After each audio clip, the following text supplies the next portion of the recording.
Welcome everyone to day 12 of Python backend series and today we are going to look into databases. Python के अंदर हमारे पास databases के काफ़ी सारे options हैं लेकिन जो default option है वो है हमारे पास SQLite 3।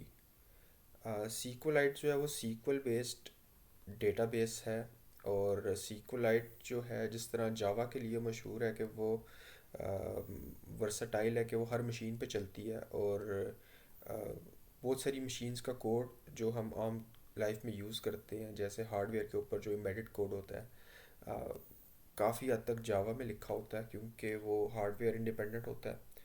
अ, तो जावा को प्रेफर किया जाता है। उसी तरह मशीन्स के ऊपर जो डेटाबेस प्रेफर की जाती है वो SQLite 3 है। और बहुत सारे आमतौर पे जो मोबाइल फ़ोन्स हैं उनके अंदर जो डेटाबेस होती है वो हमारे पास SQLite 3 होती है। और अगर हम ओवरऑल कंपैरिजन करें तो हमारे पास ऑलमोस्ट मोर देन 70% जो हैं डेटाबेसेस, एक्टिव डेटाबेसेस जो प्रोडक्शन में चल रही हैं प्रोडक्ट्स के ऊपर, वो SQLite 3 बेस्ड हैं।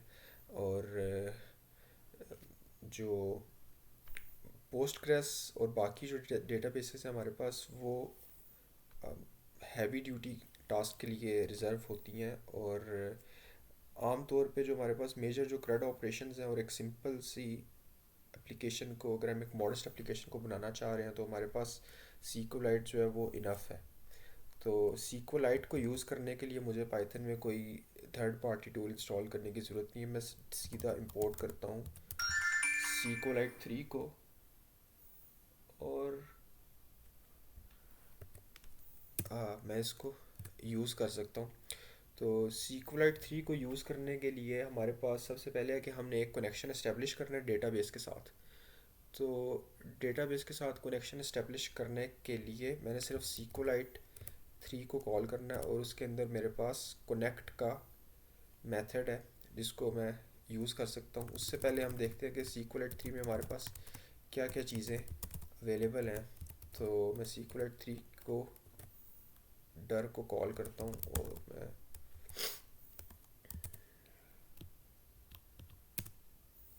तो मेरे पास SQLite 3 में काफ़ी किस्म की मुझे वो फ्लेक्सिबिलिटी प्रोवाइड करता है। और मेजॉरिटी केसेस में हम पसंद करते हैं माई सी इक्वल या पोस्टग्रेस यूज़ करना, लेकिन अगर हम उसको रिप्लेस करें SQLite से तो हमारा कोड इक्वली बेहतर तरीके से चलेगा। और नॉर्मल कोड्स बेसिस के लिए आपके पास कुछ यूज़ करने की भी ज़रूरत नहीं है पोस्टग्रेस या माई सी इक्वल, अनलेस कि आप जो है वो मल्टीनेशनल कंपनी या आप बेसिकली टेक जाइंट लेवल का काम कर रहे हैं जिसमें हमारे पास नेटफ्लिक्स या गूगल के लेवल का काम, या आपके पास बहुत ज़्यादा डेटा है वैरायटी टाइप का।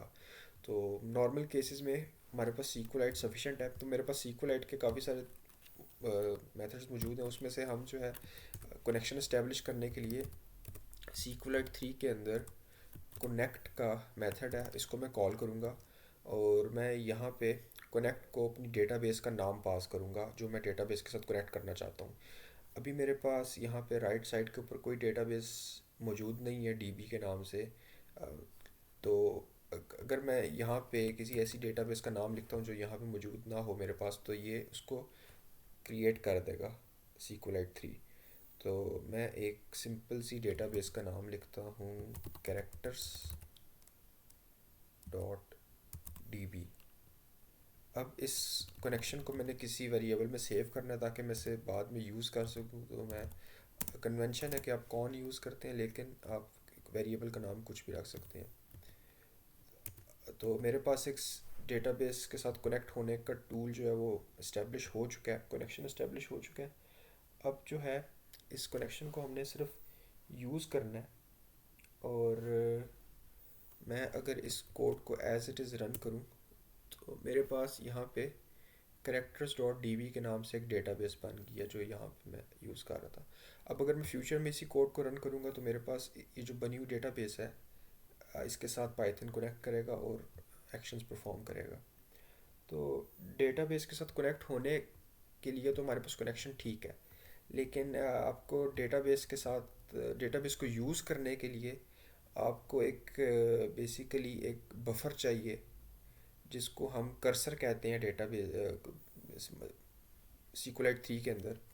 तो कर्सर के लिए मैं एक सिंपल वेरिएबल बनाता हूँ, लेकिन मैं क्या करता हूँ पहले, कॉन डॉट कर्सर, कर्सर का मेथड कॉल करता हूँ तो मेरे पास कर्सर आ गया, जो कि एक बफर है, एक इंटरमीडिएट है डेटाबेस के दरमियान और मेरे पाइथन के कोड के दरमियान।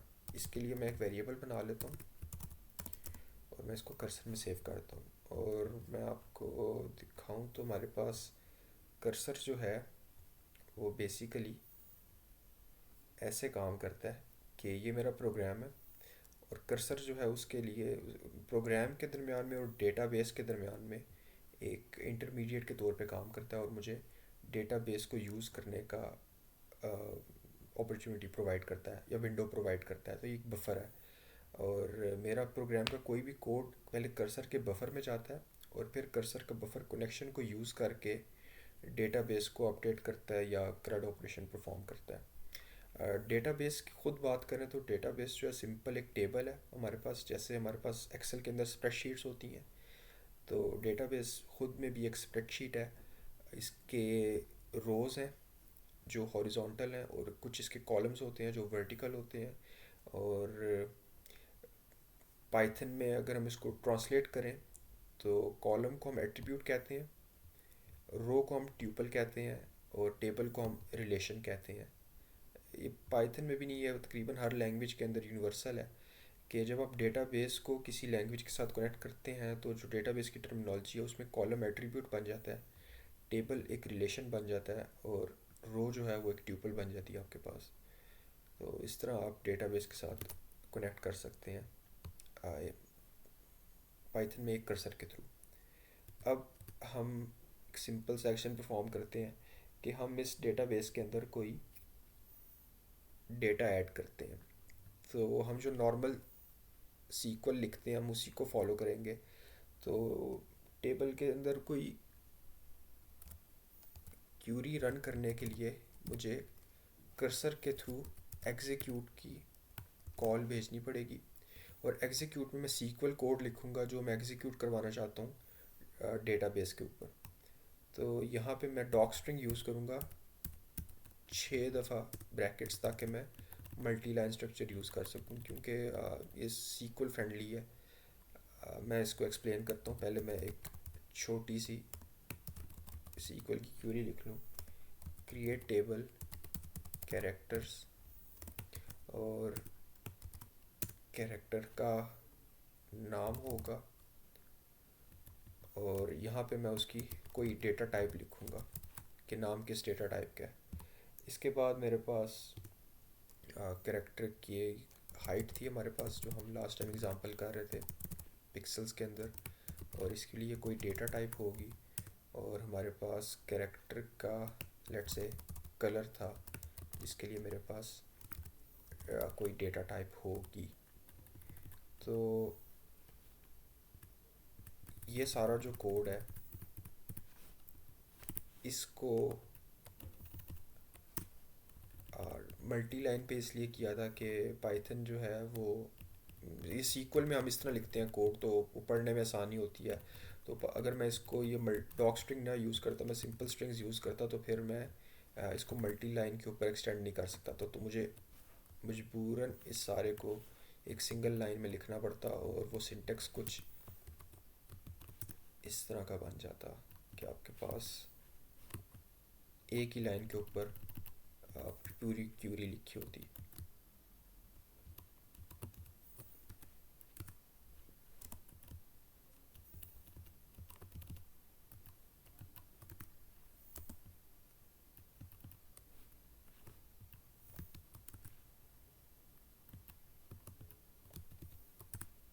ऐसे तो यहाँ पर तो ये भी पढ़ने में आसानी हो रही है, लेकिन अगर आपका डेटाबेस की जो आप डेटाबेस बना रहे हैं वो क्यूरी बहुत लंबी है, तो फिर यहाँ पे ना आपको पढ़ने में मुश्किल हो सकती है। तो इसको हम स्प्लिट भी कर सकते हैं मल्टीपल लाइन के ऊपर डॉग स्ट्रिंग यूज़ करके, या single strings normal strings use करके आप इसको सिंगल लाइन पे भी लिख सकते हैं। तो अब ये डेटा टाइप में क्या क्या चीज़ें आएंगी, तो मेरे पास सीक्वलाइट के अंदर जो हमारे पास डेटा टाइप्स हैं वो बहुत मॉडेस्ट और बहुत सिंपल सी हैं, हमारे पास कुछ ज़्यादा है नहीं। सीक्वलाइट में हमारे पास टोटल 5 किस्म की डेटा टाइप्स हैं। एक बताने के लिए कि कोई भी चीज़ कुछ भी नहीं है तो मेरे पास नल है। नल एम्प्टीनेस को शो करता है, या अनडिफाइंड, या ऐसी वैल्यू को जो कि इनिशियलाइज नहीं होती। अ, दूसरे नंबर पे हमारे पास है पाइथन के अंदर, सॉरी सीक्वलाइट के अंदर टेक्स्ट। और टेक्स्ट जो है वो कोई भी स्ट्रिंग को रिप्रेजेंट करता है, कि स्ट्रिंग में आप कोई भी डेटा पास करते हैं, इवन कि अगर आप स्ट्रिंग के अंदर कोई नंबर पास करते हैं तो वो भी एज अ टेक्स्ट काउंट होता है। नंबर 3 पे हमारे पास है इंटीजर। और इंटीजर जो है वो हमारे पास प्लस, माइनस, पॉजिटिव और नेगेटिव नंबर्स हैं बेसिकली, सिंपल। और जो हमारे पास चौथी डेटा टाइप है वो है रियल। रियल जो होती है वो रियल नंबर्स को रिप्रेजेंट करती है, या डेसिमल नंबर्स को। तो अगर मेरे पास कोई 10 लिखा है, या -30 है, या ज़ीरो है, या 55 है, तो वो इंटीजर में जाएंगे। जबकि अगर मैं करता हूँ 3.14, या -0.007, तो ऐसी वैल्यूज़ जो पॉइंट वाली हैं या फ्लोटिंग पॉइंट्स वाली हैं वो रियल में जाएंगी। और लास्ट में मेरे पास है ब्लॉब। अब ब्लॉब के अंदर हम रॉ डेटा यूज स्टोर करते हैं। तो अगर आपने कोई इमेजेस स्टोर करवानी हो, कोई मीडिया फाइल स्टोर करवानी हो जिसमें इमेज भी आ जाती है basically, MP3, MP4, MKV, audio files, video files, कोई भी फाइल अपनी रॉ हालत में स्टोर करवानी हो तो आप ब्लॉब यूज़ करते हैं। तो बेसिकली टोटल मेरे पास ये 5 डेटा टाइप्स हैं। तो अब रेलिवेंट डेटा टाइप को मैं यहाँ पे यूज़ करता हूँ। तो मेरे पास नेम के लिए मैं टेक्स्ट यूज़ करूँगा, हाइट के लिए मैं लेट्स से रियल यूज़ करता हूँ, और कलर के लिए मैं टेक्स्ट यूज़ करता हूँ। आप इसको लोअर केस में भी लिख सकते हैं, इससे कोई फ़र्क नहीं पड़ता, अपर केस में भी लिख सकते हैं। लेकिन सीक्वल की कन्वेंशन है कि वो सीक्वल के जो कीवर्ड्स होते हैं उनको वो अपर केस में टाइप करते हैं। तो मेरे पास एक सिंपल सी क्यूरी बन गई है जिसमें मैं एक टेबल क्रिएट कर रहा हूँ कैरेक्टर्स के नाम से। और उस टेबल के अंदर मेरे पास 3 चीज़ें हैं, नेम, हाइट और कलर। और बाकी उनकी डेटा वैल्यूज़ है मेरे पास। यहाँ से मैं ये कोमा रिमूव कर दूँ। तो अब मैंने इसको एग्जीक्यूट करवाना है। तो इसको एग्जीक्यूट करवाने के लिए मैं कनेक्शन को यूज़ करूँगा, कि कर्सर ने तो अपना काम कर दिया है, कि कर्सर को तो मैंने जो एग्जीक्यूट करने के लिए भेजा था वो उसके पास आ गया। अब जो है मैंने इस कनेक्शन को यूज़ करना है और डेटाबेस को अपडेट करना है। तो मैं क्या करता हूँ कि जो कनेक्शन का वेरिएबल बनाया था उसको यूज़ करके मैं कमिट को कॉल करूँगा, और कमिट जो है वो डेटा मेरे पास इस क्यूरी को रन करेगा और रिज़ल्ट को सेव कर देगा डेटाबेस के अंदर। और बाकी एक चीज़ रह गई है कि आप जब डेटाबेस के साथ काम कंप्लीट कर लें उसके बाद आपको कनेक्शन को क्लोज़ करना पड़ता है, ताकि डेटाबेस के जो है ना रिसोर्सेज वो वेस्ट ना हो। Database is like a computer, और एक ही टाइम पे बहुत सारे सिस्टम्स इस कंप्यूटर के साथ कनेक्ट होते हैं, तो इसके कनेक्शंस जो हैं वो लिमिटेड होते हैं। तो आपको अपना काम करने के बाद ये कनेक्शन जो है वो क्लोज़ करना पड़ता है, ताकि ये कंप्यूटर बाकी कनेक्शंस के साथ अ, उनको रिस्पॉन्स कर सके। तो यहाँ पे मैं कॉन डॉट क्लोज का मेथड कॉल करता हूँ और मैं इस कनेक्शन को क्लोज़ करता हूँ। और अब मैं इस कोड को अपने पास रन करता हूँ तो मुझे कुछ दिखाया तो नहीं है उसने, लेकिन अगर मैं कैरेक्टर्स डीबी की डेटाबेस खोलूँ तो यहाँ पे मेरे पास नेम, हाइट और कलर के नाम से 3 कॉलम्स बन गए हैं, या एट्रीब्यूट्स बन गए हैं, और रोज़ मेरे पास ज़ीरो हैं। क्योंकि मैंने कोई डेटा ऐड नहीं किया, मैंने भी सिर्फ टेबल क्रिएट करवाया कैरेक्टर्स के नाम से। तो आप अगर देखें तो मेरे पास नेम है जो कि टेक्स्ट है, हाइट है जो कि रियल है, कलर है जो कि टेक्स्ट है, और एक और चीज़ है जो है रो आईडी। तो ये जो रो आईडी है ये बेसिकली सीक्वलाइट खुद ब खुद क्रिएट करती है। रो आईडी जो है वो आपके पास, रो आईडी एक्ट करती है एज आ प्राइमरी की। ये एक यूनिक नंबर है जिससे ना आप हर रो को आइडेंटिफाई कर सकते हैं। अगर रियल वर्ल्ड एग्जांपल की बात करूँ तो जैसे हमारे पास यहाँ पे एक यूनिवर्सिटी को या किसी क्लास को रिप्रेजेंट करने के लिए एक डेटाबेस बताई है। तो हर एक कोर्स के साथ कुछ मेंबर्स होते हैं और कुछ यूज़र्स होते हैं। तो हर यूज़र की, अगर हम यूज़र को एक स्टूडेंट माने, तो हर स्टूडेंट के पास एक रोल नंबर या कोई आईडी होती है, स्टूडेंट आईडी, जिससे वो स्टूडेंट यूनिकली आइडेंटिफाई होता है बाकी सब स्टूडेंट से। क्योंकि दो स्टूडेंट के नाम एक जैसे हो सकते हैं, बाकी ट्रेड्स एक जैसे हो सकते हैं, लेकिन हम मेक श्योर करते हैं कि जो उसकी आईडी है वो यूनिक हो, और उससे हम उस स्टूडेंट को यूनिकली आइडेंटिफाई कर सकें बाकी सब स्टूडेंट्स के ग्रुप में से। तो वहाँ प्राइमरी की हमारे पास यही रोल प्ले करती है। और सीक्वलाइट में उसको हम रो आईडी कहते हैं, और सीक्वलाइट ऑटोमेटिकली रो आईडी जनरेट करती है। रो आईडी ज़ीरो से आई थिंक स्टार्ट करती है, या वन से करती है, इसको वन से करती है, और इंक्रीमेंट करती रहती है जैसे जैसे हम उसमें नया नया डेटा ऐड करते हैं। तो डेटा ऐड करना देखते हैं नेक्स्ट, कि अब हम इसके अंदर डेटा कैसे ऐड करते हैं। तो मैं इसी सीक्वल के कोड को चेंज करता हूँ और मैं लिखता हूँ इंसर्ट इनटू। अब मैं नॉर्मल सीक्वल यूज़ कर रहा हूँ। इंसर्ट इनटू आगे मैं अपनी डेटाबेस का नाम लिखता हूँ। मेरे पास है कैरेक्टर्स की डेटाबेस, और उसके अंदर मैं कैरेक्टर्स ऐड करता हूँ। तो मैं उसकी वैल्यू देता हूँ कि मेरे पास सबसे पहले जो है उसका नेम आएगा, और नेम जो है वो मैं एक स्ट्रिंग है, तो उसको मुझे कोमास में रैप करना पड़ेगा।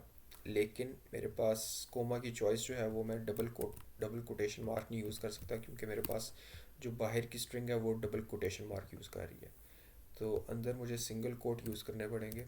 तो name let's say Mario, next was height let's say 100 pixel, और उसके बाद कलर था लेट से डीप रेड। तो मैं इसको अपने पास रन करता हूँ, तो मेरे पास एक मारियो का करेक्टर बन जाएगा इस इंफॉर्मेशन के साथ।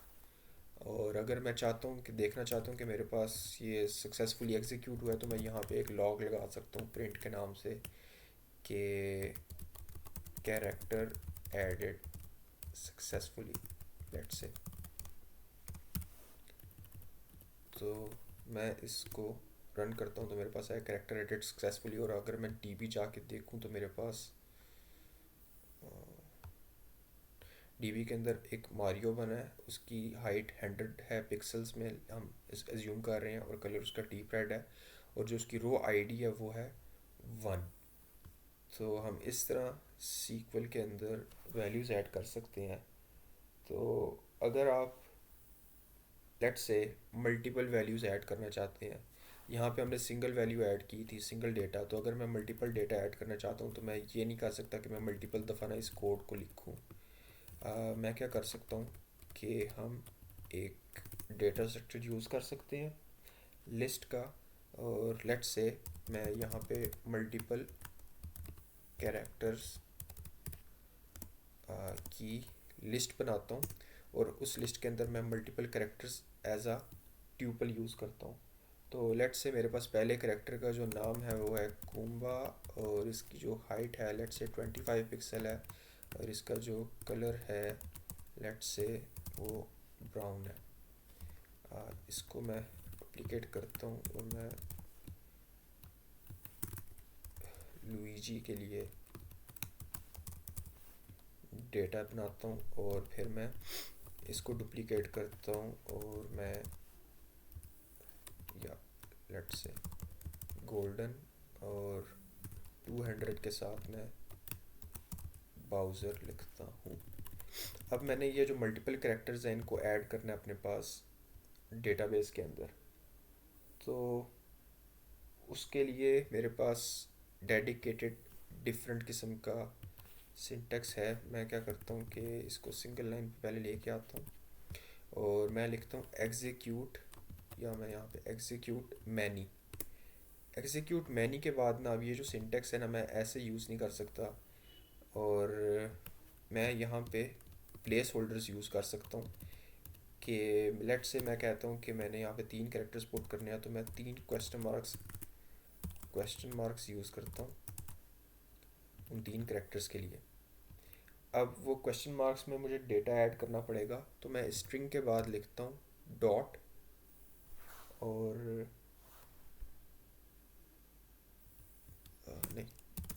मुझे दूसरा आर्गुमेंट देना पड़ेगा, क्योंकि एक जो है वो मेरे पास सीक्वल की स्ट्रिंग है और दूसरा मेरे पास सीक्वेंस ऑफ पैरामीटर्स जो कि एक इटरेबल होता है, बेसिकली एक लिस्ट होती है। तो मैं ये जो मल्टीपल कैरेक्टर्स की लिस्ट थी इसका नाम लिखता हूँ यहाँ पे, और बस सिंपल मेरे पास जो है वो कैरेक्टर्स एडिट सक्सेसफुली, और मैं यहाँ जाके इसको रिफ़्रेश करता हूँ तो मेरे पास बाकी कैरेक्टर्स भी आ गए हैं डेटाबेस के अंदर। अब ये जो हमने था अभी तक हमने देखा है कि डेटाबेस में डेटा ऐड कैसे करते हैं, जिसको हम क्रिएट करना कहते हैं। अभी मैं डेटाबेस में डेटा ऐड कर रहा हूँ। क्रिएट पहले पहले हमने टेबल क्रिएट किया था या डेटाबेस क्रिएट की थी, तो उसको हम क्रिएट कहते हैं। उसके बाद मैं डेटाबेस में डेटा ऐड कर रहा हूँ, तो अगर पहली दफ़ा ऐड कर रहा हूँ तो वो क्रिएट ही है जो हम अभी यूज़ कर रहे हैं।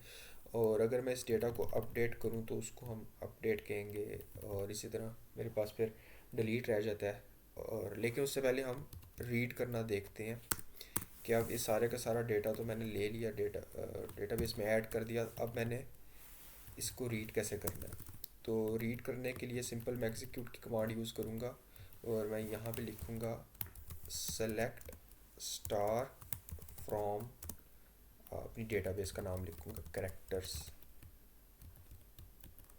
और इस प्रिंट स्टेटमेंट को मैं थोड़ा सा जेनेरिक बना देता हूँ। मैं इसको लिख देता हूँ ऑपरेशन सक्सेसफुल, बस। और स्टार जो है वो मेरे पास एक्सप्रेशन है बताने के लिए कि मैं सब कुछ लेके आना चाह रहा हूँ। तो मैं इसको अपने पास रन करता हूँ तो मेरे पास आता है ऑपरेशन सक्सेसफुल, लेकिन मेरे पास ना कुछ प्रिंट नहीं हुआ स्क्रीन पे, मुझे कैरेक्टर्स शो नहीं हो रहे। तो ये जो डेटा रिटर्न करती है ये वाली सीक्वल का कोड, उसको मुझे कहीं सेव करना पड़ेगा। तो मैं यहाँ पे ना डेटा के नाम से एक वेरिएबल बनाता हूँ और उसमें डेटा सेव करता हूँ, और मैं यहाँ पे कमिट करने के बाद इस डेटा को प्रिंट करता हूँ, और मैं इसे रन करता हूँ तो मेरे पास आया सीक्वलाइट कर्सर ऑब्जेक्ट। तो उसने मुझे कर्सर का ऑब्जेक्ट दिया है। तो अब मैं बेसिकली मेरे पास कर्सर का ऑब्जेक्ट आ रहा है, तो मैं जो हूँ इस कर्सर के ऑब्जेक्ट को यूज़ करके अपने पास जो है वो डेटा प्रिंट करवा सकता हूँ। तो मैं लिखता हूँ कि मेरे पास जो डेटा आया उसमें से मुझे एक चीज़ ला के दो, तो मैं फैच वन लिखता हूँ साथ। फैच वन जो है वो बेसिकली फंक्शन है, तो मैं आ, उसे ऐसे यूज़ करूँगा। और मेरे पास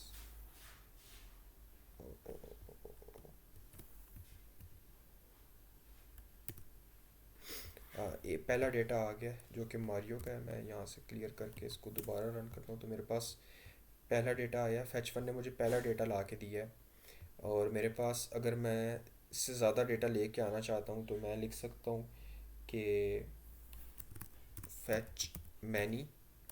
तो मेरे पास जो है अब ट्यूपल के अंदर डेटा आ रहा है, और फैच मैनी में मुझे आई थिंक बताना पड़ेगा,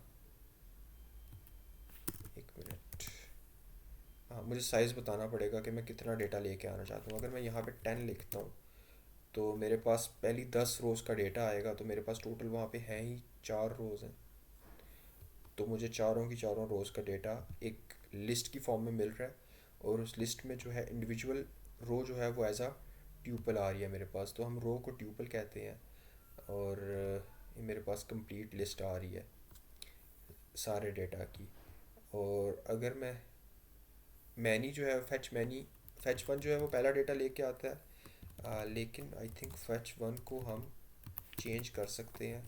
क्या आप उसे बताते हैं? नहीं, फैच वन पहला डेटा लेके आता है सिर्फ। फैच मैनी जो है वो आपके पास मल्टीपल डेटा लेके आता है, और कितना लेके आता है अब उसको यहाँ पे बताते हैं, लिमिट बताते हैं आप उसे। और मेरे पास है फैच ऑल। फैच ऑल जो है वो सब कुछ लेके आ जाता है और मुझे स्क्रीन पे वो प्रिंट करवाता है। तो डेटा लेके आने के लिए मैं फैच ऑल का यूज़ कर सकता हूँ। और इनफैक्ट मुझे आई थिंक ये डेटा का वेरिएबल बनाने की भी ज़रूरत नहीं है। जब ये क्यूरी चल पड़े, यानी कमिट हो जाए, तो मैं कर्सर के थ्रू ही डेटा लेके आ सकता हूँ।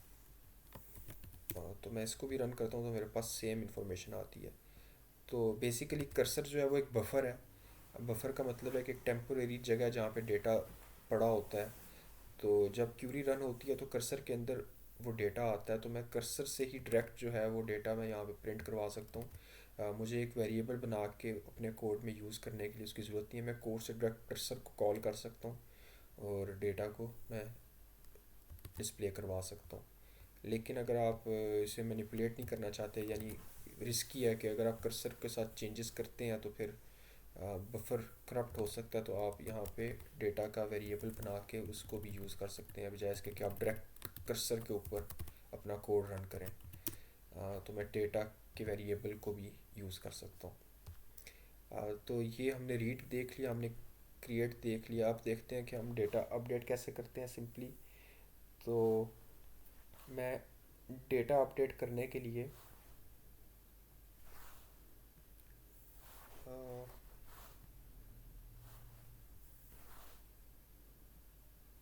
अपडेट की कमांड रन करता हूँ कि मैं लिखता हूँ अपडेट,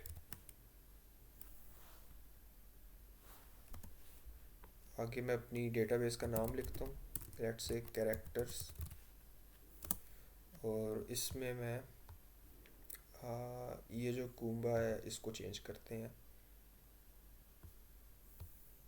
तो मैं लिखता हूँ कि सेट करो नेम, जो है नेम लेट से हम रखते हैं योशी, जो कछुए का नाम था मारियो में।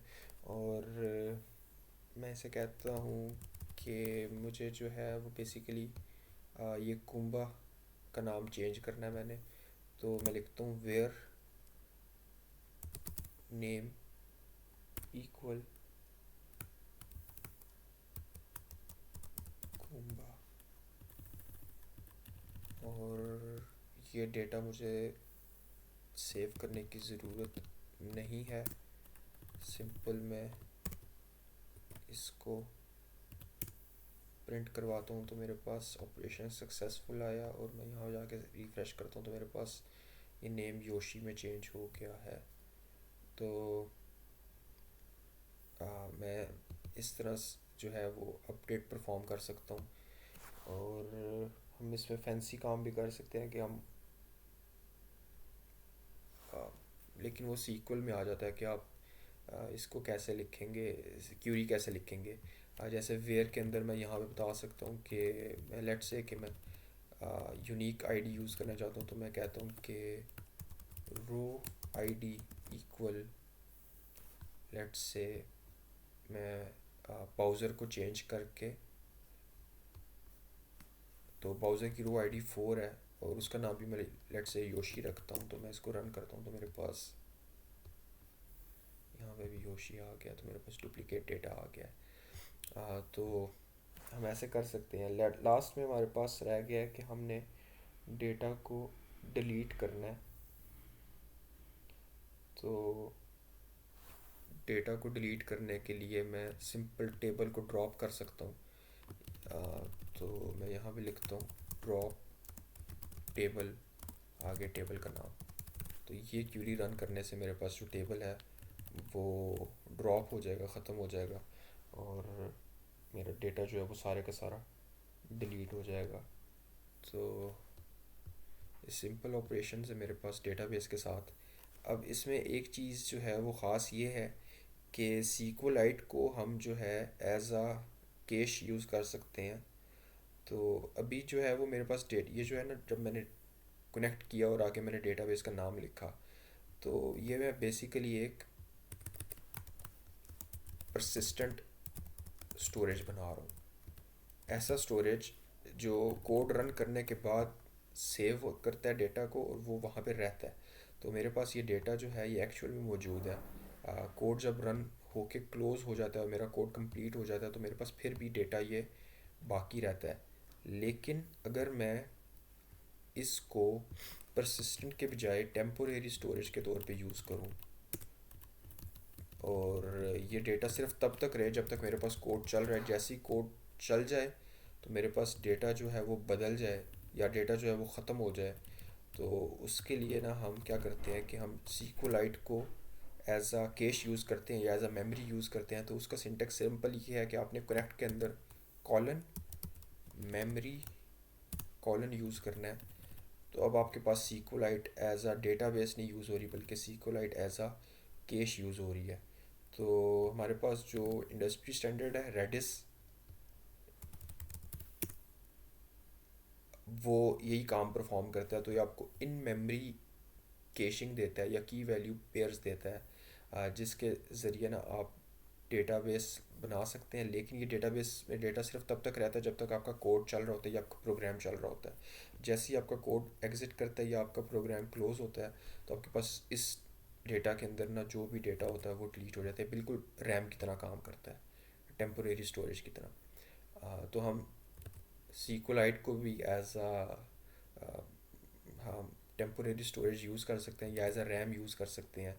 और फिर मुझे इसको कमेंट आउट करना पड़ेगा और मैं सारा काम जो है वो इस पे कर रहा हूँ। और मैं यहाँ पे अगर इसको इसको कमेंट इसको डिलीट कर दूँ, बल्कि बल्कि उसी को यूज़ कर लेते हैं। और यहाँ पे ना हम टेबल बनाते हैं अपना, क्रिएट टेबल। लेट से हम कस्टमर्स का टेबल बनाते हैं और कस्टमर के अंदर जो वैल्यूज़ हैं, लेट से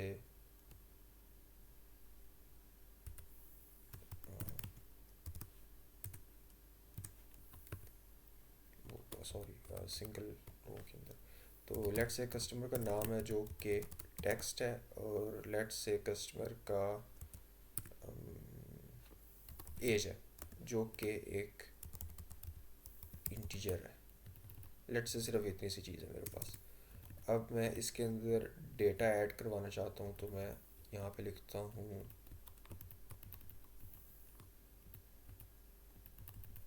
या इसको हम छोड़ते हैं और मैं इसको रन करता हूँ अपने पास। तो हाँ, वैल्यूज़ नहीं था यार, इसका कोड था।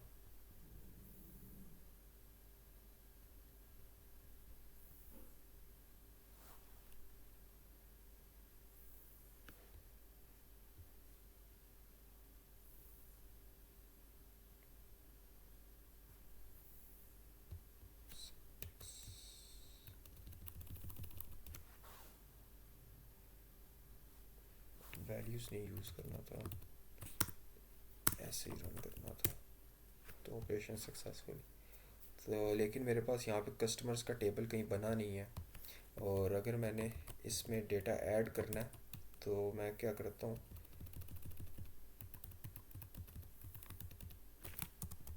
इंसर्ट इनटू कस्टमर्स, और आगे मैं इसे वैल्यूज़ देता हूँ। लेट्स से नेम के लिए मैं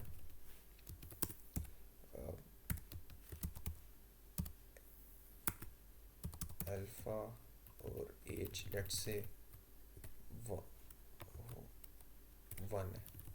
और मैं इस डेटा को अपने पास प्रिंट भी करवाता हूँ। Cursor dot execute select star from customers, और इसको मैं डेटा में सेव करता हूँ और मैं उसको यहाँ पे प्रिंट करवाता हूँ। डेटा डॉट फैच, लेट से फैच ऑल। और सॉरी, ये जो है ये फंक्शन होगा, अरे यार,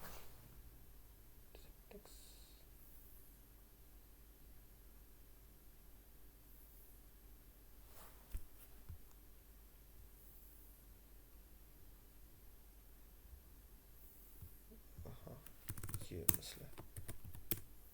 तो मेरे पास अल्फ़ा 1 के नाम से डेटा जा भी रहा है, सेव भी हो रहा है, और मेरे पास डेटा आ भी रहा है अल्फ़ा 1 के नाम से।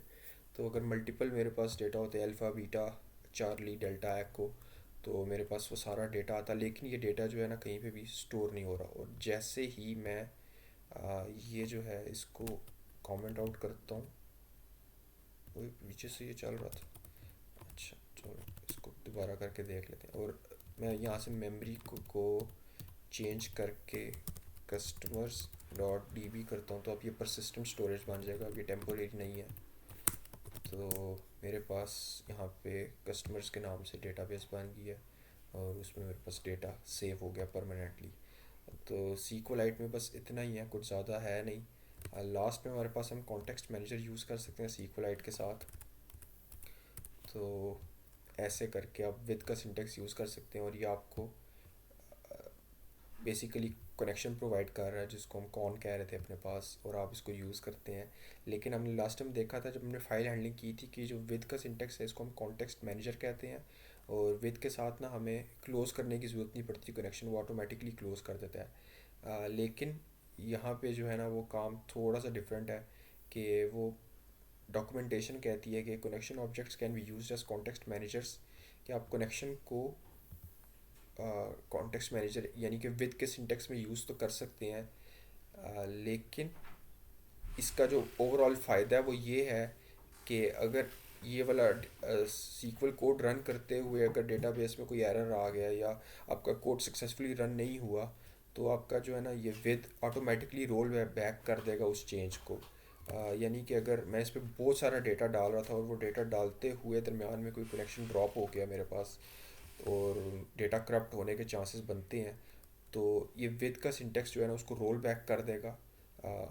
यानी कि वो जो सारा डेटा डाला था उसको वापस डिलीट कर देगा ताकि आपके पास डेटा करप्शन के चांसेस कम हो जाएं। तो लेकिन ये कनेक्शन क्लोज़ नहीं करेगा।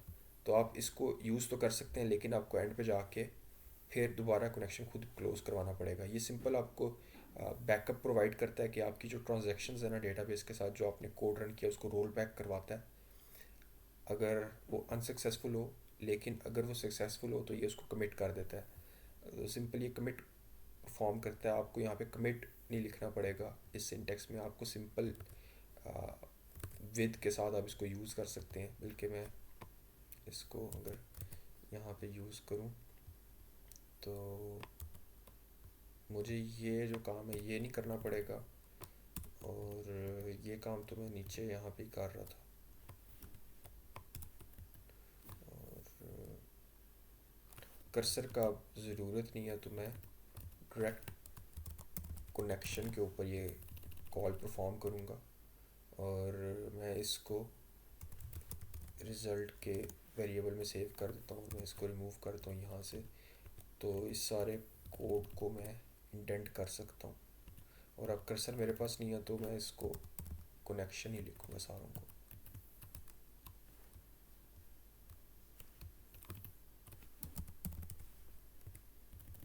और ये मुझे कमिट करने की ज़रूरत नहीं है अब।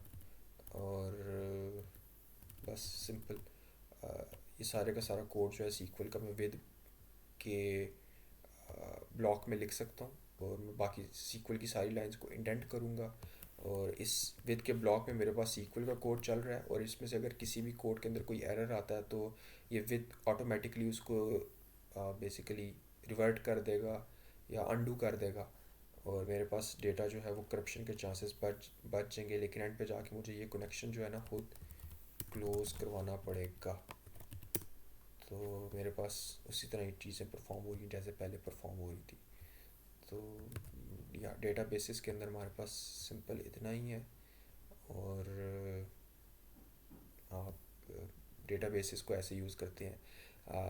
नॉर्मल काम के अंदर आप यूज़ कर सकते हैं SQLite 3, लेकिन अगर आप दूसरी डेटा बेसिस यूज़ करते हैं जो कि लोग यूज़ करते हैं तो आप जो है आप ORM यूज़ करते हैं पाइथन के अंदर। बहुत कम ही होता है कि आप रॉ सीक्वल लिखते हैं खुद पाइथन में, आप बेसिकली ORMs यूज़ करते हैं। और पाइथन में बहुत सारे ORM हैं, कुछ जेनेरिक हैं, कुछ आपके पास ख़ास किस्म के हैं। जैसे जेंगो का अपना ORM है, लेकिन आप इसको जेंगो अगर आप कर भी रहे हैं जेंगो में कोड बैकएंड का तो आप इसको चेंज कर सकते हैं किसी कस्टम या जेनेरिक ORM के लिए। तो आप इसको आ, हमारे पास सीक्वल एल्केमी आती है पाइथन में, या हमारे पास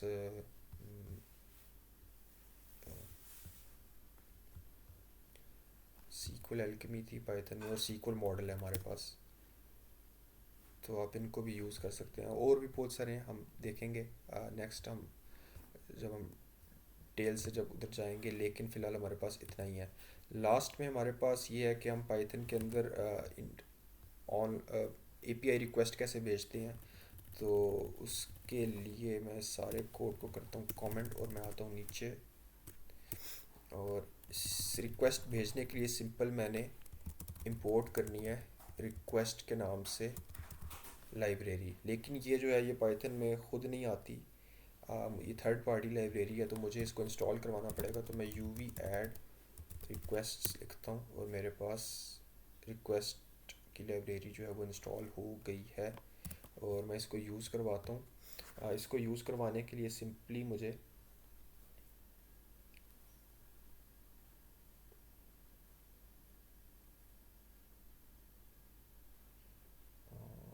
लेट्स सी, मुझे यहाँ पे सिंपल एक यूआरएल देना पड़ेगा। तो यहाँ पे मैं एक रैंडम एपीआई उठाता हूँ, और मैं यहाँ पे इस एपीआई पे रिक्वेस्ट की कॉल पे इस पे एक कॉल भेजता हूँ, और मैं लिखता हूँ रिक्वेस्ट मॉड्यूल के अंदर मेरे पास गेट का फंक्शन है, या गेट का मेथड है, वहाँ पे मैं यूआरएल यूआरएल प्रोवाइड करता हूँ एक स्ट्रिंग के अंदर जो मैंने यूआरएल कॉपी किया है, और ये जो डेटा भेजेगा उसको मैं अपने पास सेव कर लेता हूँ। तो यहाँ पे मैं डेटा के नाम से एक वेरिएबल बनाता हूँ, और मैं इस डेटा को प्रिंट करता हूँ। और अब मैं U V run main dot py लिखूँगा, क्योंकि मैं यू वी के थ्रू इसको रन कर रहा हूँ। मॉड्यूल नॉट फाउंड,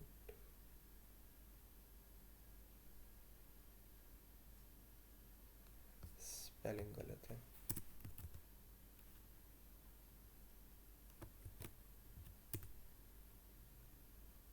या तो ये मुझे बेसिकली प्रिंट करवा रहा है कि रिस्पॉन्स 200।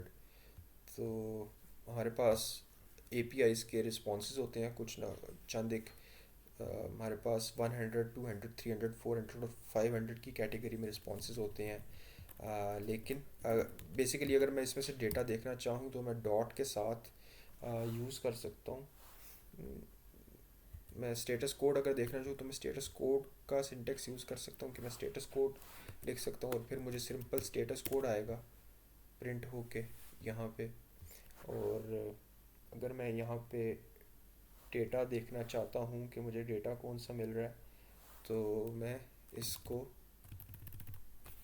जेसन में कन्वर्ट करूँगा, और मैं यहाँ पे जेसन का फंक्शन कॉल करूँगा, ये मेथड कॉल करूँगा, और मैं इसे प्रिंट करवाऊँगा। तो मेरे पास वो डेटा आ गया है जो मैं रिक्वेस्ट में भेज रहा था, जो मुझे रिक्वेस्ट आई थी, जो रिस्पॉन्स में डेटा आया था, sorry.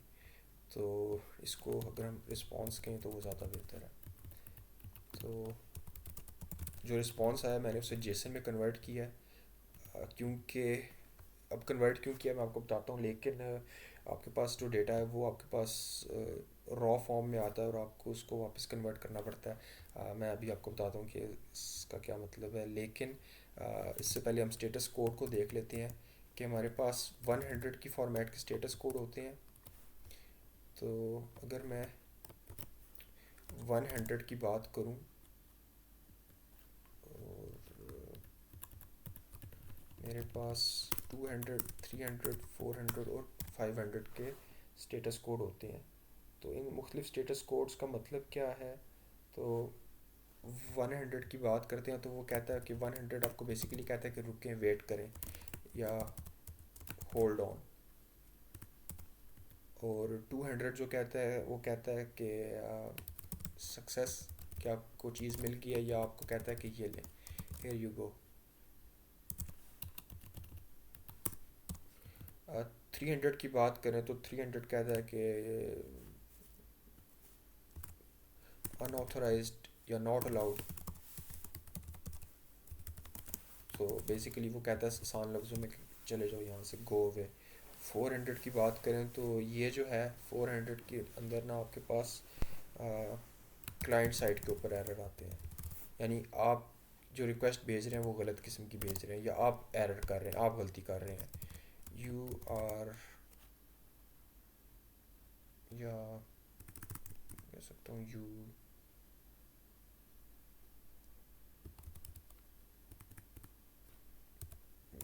Let's say you screwed up. और अगर 500 की बात करें तो वो सर्वर साइड से एरर आते हैं। और 500 का मतलब होता है कि सर्वर ने गलती कर दी, और सर्वर को आप हैंडल नहीं करते बेसिकली, अगर हम एज अ यूज़र बात करें। लेकिन अगर हम as a developer, back end developer बात करें तो वो फिर कोड आपका अपना होता है। लेकिन अगर हम अभी अब करंटली एज अ यूज़र देख रहे हैं, क्योंकि हम रिक्वेस्ट भेज रहे हैं, तो यूज़र के केस में उसके लिए आप रिस्पॉन्सिबल नहीं है। उनका सर्वर ख़राब हो गया है, तो वो कहते हैं कि हमारे से गलती हो गई है, वी स्क्रूड अप। तो आपके पास ये मुख्तलिफ़ किस्म के रिस्पॉन्सेज आ सकते हैं। और नेक्स्ट हम बस थोड़ा सा देखते हैं कि हम ये जेसन क्यों लिखते हैं साथ, ये जेसन क्या करता है, और ये सब। तो मैं अपनी बुक पे वापस चलता हूँ, और यहाँ पे मैं नेटवर्किंग के अंदर जाता हूँ। तो हमारे पास नेट से डेटा लेके आने के लिए या डेटा ट्रांसफ़र करने के लिए जो प्रोटोकॉल यूज़ होता है, हम उसे HTTP कहते हैं, हाइपर टेक्स्ट ट्रांसफ़र प्रोटोकॉल। और अगर मैं इस प्रोटोकॉल को रॉ तरीके से यूज़ करूँ और मैं इस जगह पे डेटा भेजूँ, तो मैं क्या करूँगा कि मैं अपने पास टर्मिनल खोलूँगा, और मैं इस टर्मिनल के अंदर पहले मैं लिखूँगा कि मैं कहाँ पे डेटा भेज रहा हूँ। तो मैं यहाँ से ये कॉपी करता हूँ, और मैं इसको अपने पास यहाँ पे टर्मिनल पे पेस्ट करता हूँ कि मैं यहाँ पे डेटा भेज रहा हूँ। अब HTTP के वर्जन है बहुत सारे, तो मुझे यहाँ पे बताना पड़ेगा कि मैं किस वर्जन की बात कर रहा हूँ। और उसके लिए आपको पता होना चाहिए कि जिस जगह पे आप डेटा भेज रहे हैं वो किस वर्जन को सपोर्ट करता है, या कौन से वर्जन का ना उसका सपोर्टेड कोड लिखा हुआ है, या वो सर्वर कौन सी HTTP वर्जन्स को समझ सकता है। तो HTTP यहाँ पे मेरे पास 1.1 है, और आमतौर पे ज़्यादातर 1.1 या 1.0 यूज़ होती है। मैं 1.1 को यूज़ करूँगा, और उसका सिंटेक्स इस तरह का है, या लेट से 1.0 ही करते हैं। और शुरू में मैंने बताना है कि मैंने क्या एक्शन परफॉर्म करना है। तो जैसे डेटाबेस के अंदर हमारे पास CRUD ऑपरेशन होते हैं, C से क्रिएट बनता है, R से रीड बनता है, U से अपडेट बनता है, और D से डिलीट बनता है। इसी तरह क्रिएट करने के लिए हमारे पास आ, अगर मैं ये बात करूँ कि ये सारा जो कुछ है ये डेटाबेस के हैं, और ये जो है ये लेट्स से API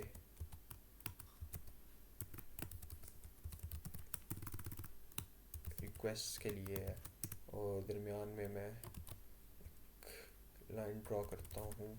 तो मेरे पास क्रिएट करने के लिए बेसिकली पोस्ट है, रीड करने के लिए मेरे पास गेट है, अपडेट करने के लिए मेरे पास अपडेट है। आई थिंक पोस्ट भी यूज़ करते हैं, लेकिन हम अपडेट भी यूज़ कर सकते हैं।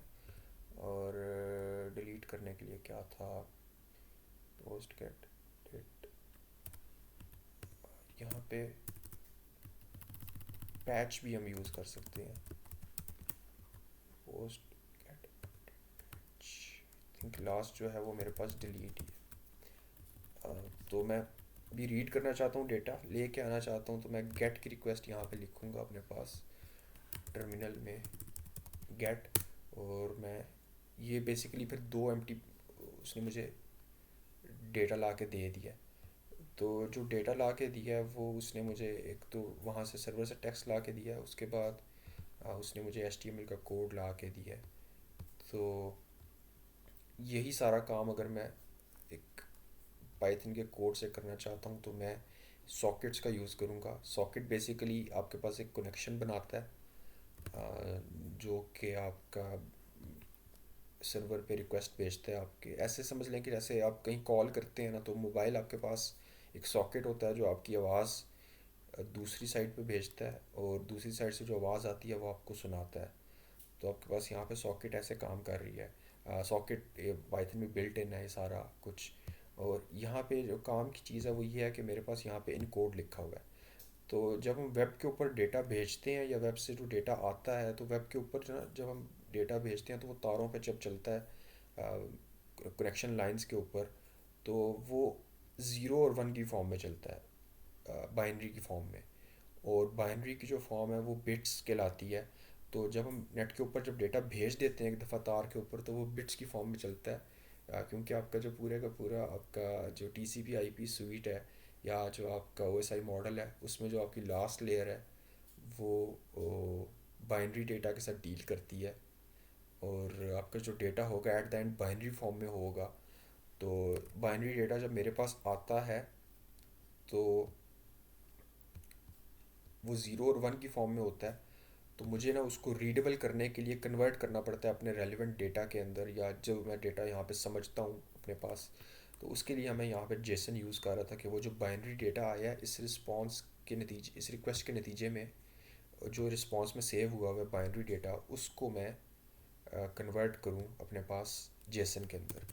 और अगर मैं यहाँ पे इनकोड नहीं यूज़ कर सकता क्योंकि मुझे रिक्वेस्ट की लाइब्रेरी अलाउ नहीं करती इन कोड यूज़ करना, लेकिन सॉकेट में हम रॉ काम कर रहे होते हैं तो मैं यहाँ पे इन कोड यूज़ कर सकता हूँ। तो ये सारा कोड जो है वो बेसिकली आप पहले कनेक्शन बना रहे हैं। ये सॉकेट स्पेसिफिक पैरामीटर्स हैं, सॉकेट को ये चीज़ें चाहिए होती हैं। आ, तो मैं वो यहाँ पे आप पास कर रहे हैं।